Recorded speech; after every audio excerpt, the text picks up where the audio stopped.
supply and demand. And we can get something that looks like this. Is this exciting? Okay.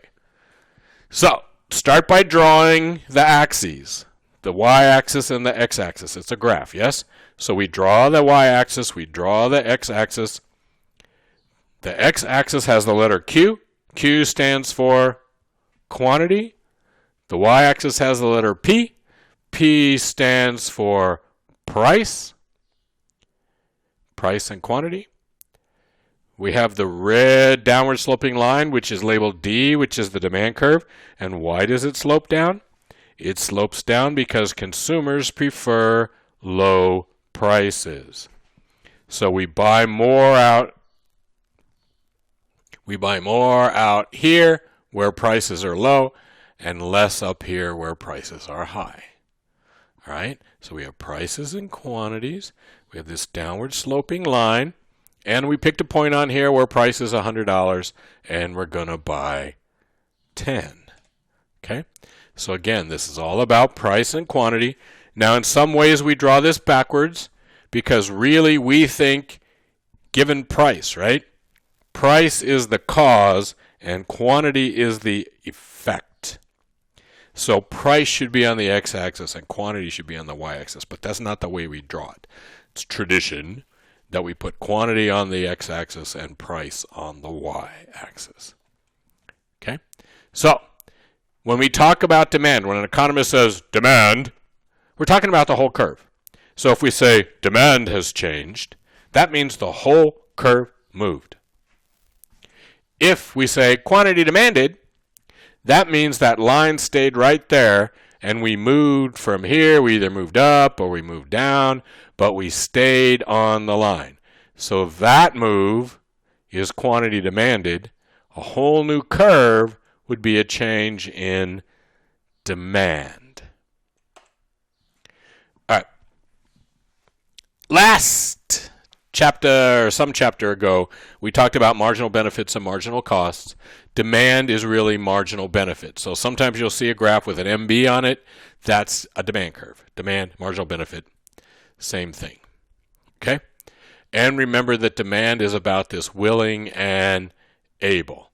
So I've walked the Ala Moana Center there many times. I have not ever stopped in at Rip Curl and bought surfing gear because I hate the idea of what I would do if I tried to surf. I'm sure some shark would eat me. Okay? I'm able, but I'm not willing. Exactly. Okay? Remember that when the curve moved, that's a change in demand. When there's a change in the price, that changes the quantity demanded. When the curve moves, that's a change in demand. When the price changes, that's a quantity demanded change. We got that? We got to keep saying that because people get that confused all the time and gets them in big trouble. All right, so what shifts demand?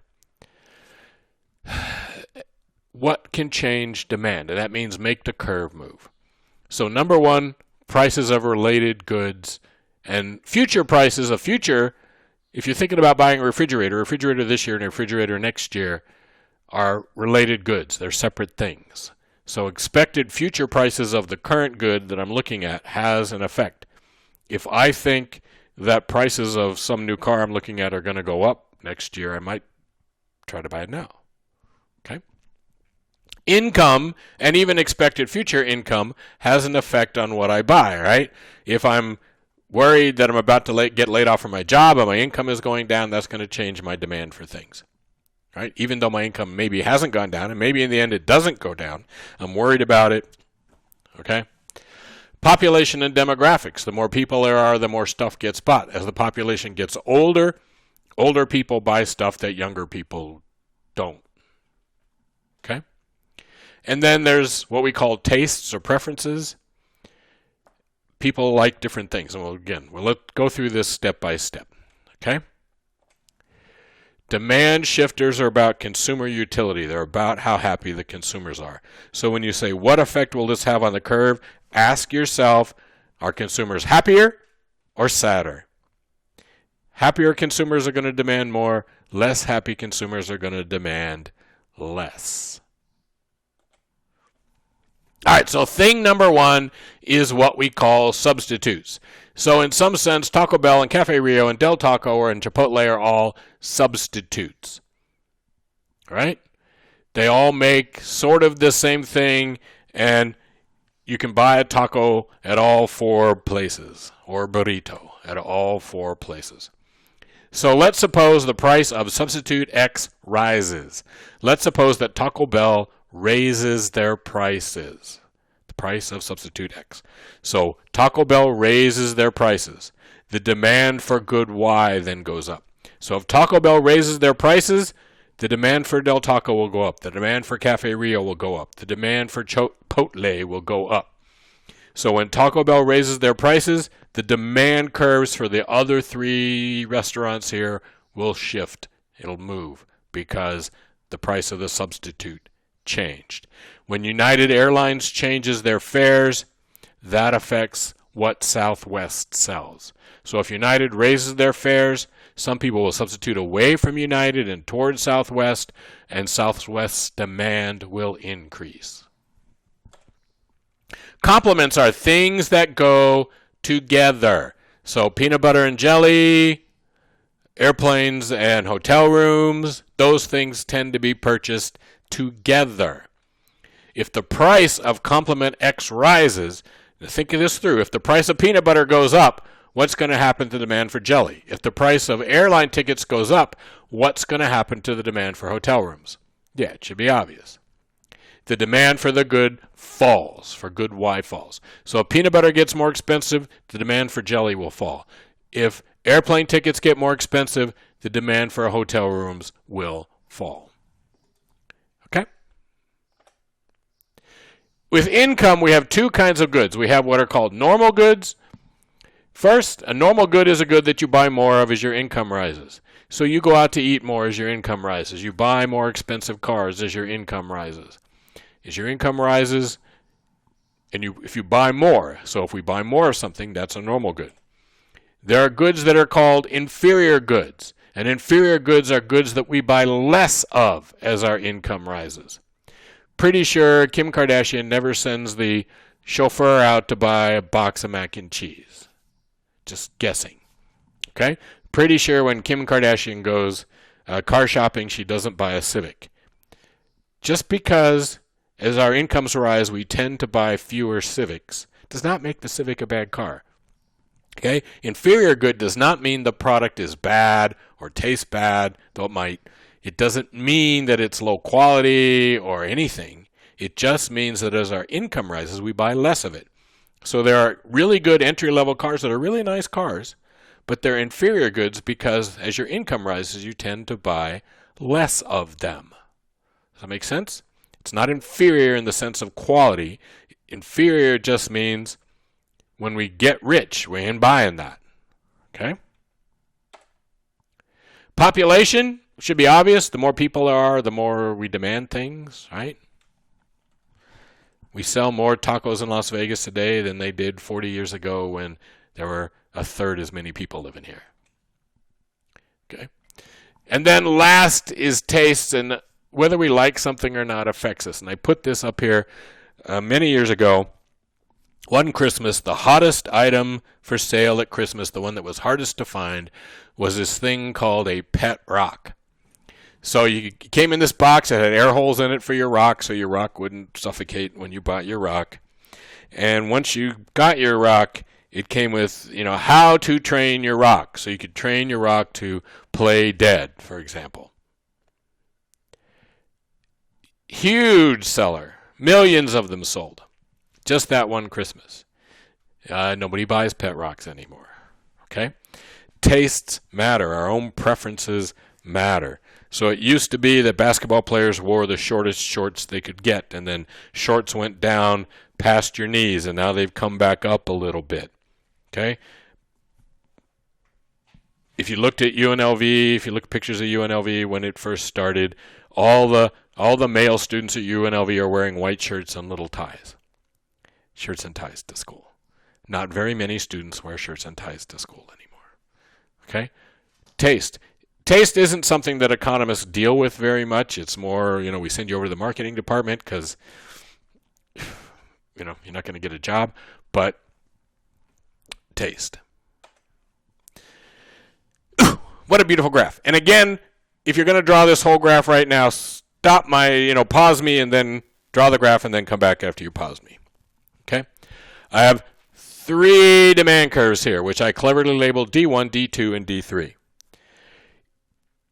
D3 is the highest demand curve and D1 is the lowest demand curve. And how do I know that? Well, I picked this price right here, and at that price, that's the quantity demanded on D1, that's the quantity demanded on D2, and that's the quantity demanded on D3. So I'm moving away from the origin. C is higher than B, which is higher than A. Okay? So D3 is higher than D2, which is higher than D1. Now, how do I get from A to B or B to C? A to B or B to C, that's an increase in demand. How do I get there?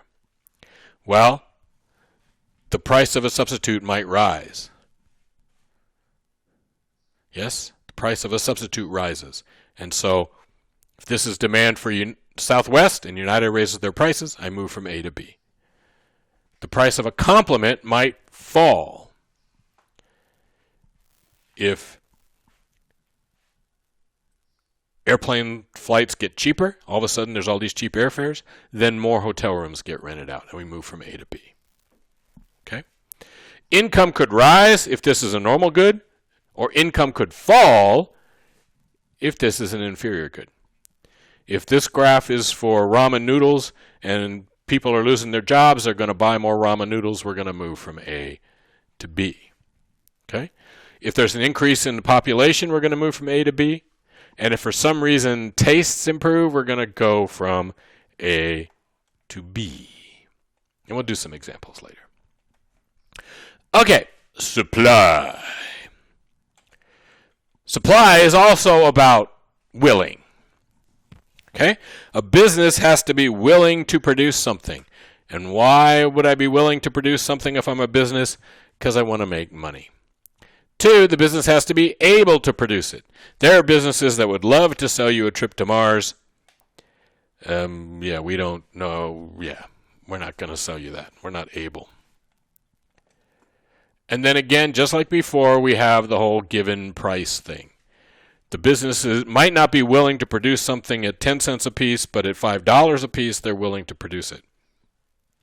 If Congress passes a law and says tacos are 20 cents a piece, some stores are going to stop. Chipotle is not going to sell tacos for 20 cents a piece. Okay? On the other hand, if Congress passes a law and said all tacos are $20 a piece, then lots of people will want to sell tacos. Okay.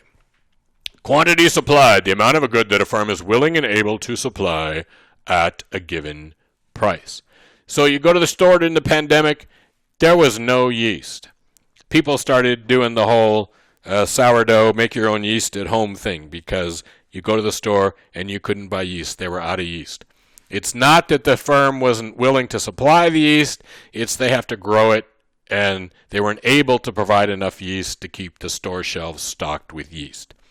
Same with toilet paper for a while. They were willing to provide all the toilet paper people wanted to buy, but you got to make the toilet paper, and they weren't able to supply enough at the given price, right? So how much is the quantity supply is the amount the firm is both willing and able to supply at the given price, right? Willing and able. And we have the law of supply. The law of supply says, ceteris paribus, all things being equal, the higher the price, the greater is the quantity supplied. Again, businesses are in business to turn a profit. They want to make money. The higher the price, the more money they make on what they sell. So businesses want high prices. And you can see, hopefully, how this is going to work out. Consumers want low prices. Businesses want high prices. we're going to sing a Mary Morris song and meet in the middle. Why? It's all about what? It's all about profits. Businesses want to make profits, not the little dude sitting naked up on top of the mountain. Money, profits. Okay, so again, we can draw a graph, price on the vertical axis, quantity on the horizontal, right? Q is X, P is Y. We draw a supply curve, an S that goes up, and it goes up again because businesses prefer higher prices. They make more money when prices are high. They want to sell more when prices are high. So again, this is about price and quantity. When we talk about supply, we're talking about the whole curve. When we're talking about quantity supplied, we're talking about a point at a price. So again, MBMC, price, supply is marginal cost. So again, before we do a graph that had an MB and an MC on it, supply is marginal cost, and it's all about both willing and able. Okay? The whole curve shifts, that's supply.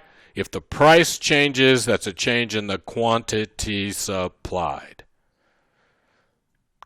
Supply change, that's the whole curve moving. If the price changes, then quantity supplied will change.